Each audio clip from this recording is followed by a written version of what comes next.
अध्यक्ष महोदय, माझा स्पेसिफिक प्रश्न आहे की मंत्री महोदय, मागच्या वेळेस पण अध्यक्ष महोदय लक्षवेधी झाली होती. लक्षवेधीमध्ये माझ्या मतदारसंघात भोसे गावात त्या ठिकाणी दूध भेसळ सापडली. त्या दूध भेसळच्या ठिकाणी मेलामाइन सारखं केमिकल वापरलं जातं. 1.5 कोटी लिटर दूध तयार होईल इतकं केमिकल सापडलं होतं.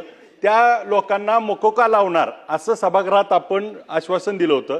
आता आयुक्त आलेले मुंडे साहेब पण म्हणले मकोका लावणार, परंतु आपली बैठक झाली होती अजितदादांच्या उपस्थितीत, त्यावेळेस कायद्यातच तरतूद नाही मकोका लावायची.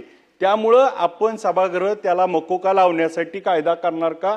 त्याच्याबरोबर प्रशांत कुचेकर नावाचा अधिकारी आहे, जो हा महाराष्ट्रातला सगळा गुटखा चालवतो, तुमचा अधिकारी आहे, जो महाराष्ट्रात सगळ्याकडनं हप्ते घेतो. आमच्या इथं अध्यक्ष महोदय 22 गाव आहे. 22 गावामध्ये गुटखा पकडला.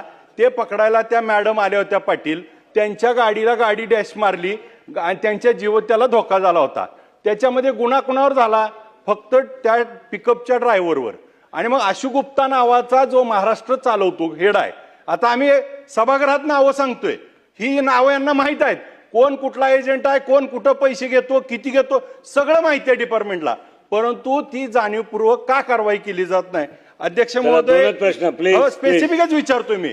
अध्यक्ष महोदय, अशोक इलागे म्हणून अधिकारी आहे यांच्या डिपार्टमेंटचा, 3,42,00,000 रुपये ब्रिझा गाडीमध्ये MH13 CK 2111 या गाडीत सापडले. आणि मग तरी देखील त्याच्यावर काय कारवाई केली आपण? फक्त शिस्तभंगाची. मग आज 3,42,00,000 रुपये रोड हँड कॅश सापडली आणि त्याच्यावर आपण कारवाई काय करतोय? तर शिस्तभंगाची. मग नेमकं चाललंय काय? मग तुकाराम मुंडे साहेब आल्यावर मी त्यांना जाऊन स्पेसिफिक ही नावं दिली, माहिती दिली, कारवाई का झाली नाही? मग ही नेमकी आणि 2 अधिवेशनात अध्यक्ष महोदय मंत्री महोदयांनी मला उत्तर दिलंय, आम्ही कारवाई करू, परंतु कारवाई झाली नाही. मकोका लावण्यासाठी कायदा आणणार का? या अधिकाऱ्यांवरती कारवाई होणार का?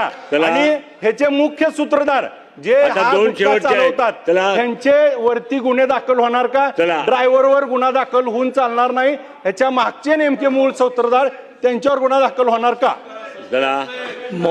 अध्यक्ष महोदय, मोकोका लावण्याच्या संदर्भात मध्यंतरी मीच सांगितलं होतं का मोकोका लावू. मुख्यमंत्री महोदयांनी नागपूरमध्ये मान्य केलं होतं का मोकोकाच्या बाबतीत अभ्यास करून आणि तशी कार्यवाही केली जाईल. तर आता त्याची आता त्याची पूर्ण कार्यवाही कंप्लीट झालेली आहे. विधी अध्यक्ष महोदय आलेला आहे. आता त्याच्यावर मोकोका लावला जाईल.